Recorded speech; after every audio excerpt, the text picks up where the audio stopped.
దేవుని నామానికి మహిమ కలుగునుగాక. నేనైతే నీతి గలవాడినై నీ ముఖదర్శనమును చేసేదను. నేను మేల్కొనినప్పుడు నీ స్వరూప దర్శనముతో నా ఆశను తీర్చుకుందును. మరి నేనైతే నీ ముఖ దర్శనమును చేసేదను అని దేవుని లేఖనాలు తెలియపరుస్తూ ఉన్నాయి. మనము కీర్తనలు 17వ అధ్యాయంలో మరి లాస్ట్ వచనంలో దేవుడు తెలియపరుస్తూ ఉన్నాడు. నేనైతే అని దావీదు అంటున్నాడు.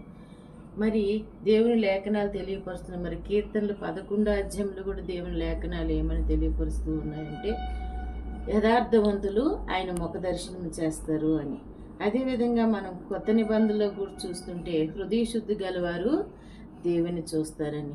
మరి యథార్థత, హృదయ శుద్ధి ఇవన్నీ దేవునికి ఇష్టమైన జీవితం మనం జీవించినప్పుడే, దేవుడు మనలో ఉన్నప్పుడు మనం యథార్థత కలిగి జీవించగలము. మనము దేవుణ్ణి అనుసరించినప్పుడు కూడా మనము యథార్థత కలిగి జీవించగలము. ఇక్కడ దావీదు అదే తెలియపరుస్తూ ఉన్నాడు.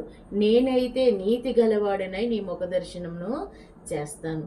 నీతిమంతులు మరి ఆయనని ఎరుగుతారు. ఎందుకంటే నీతిమంతుడు మరి యథార్థవంతుడు కూడా దేవుని చిత్త ప్రకారం జీవించేవాడే మరి నీతిమంతుడని దేవుని లేఖనాలు తెలియపరుస్తున్నాయి.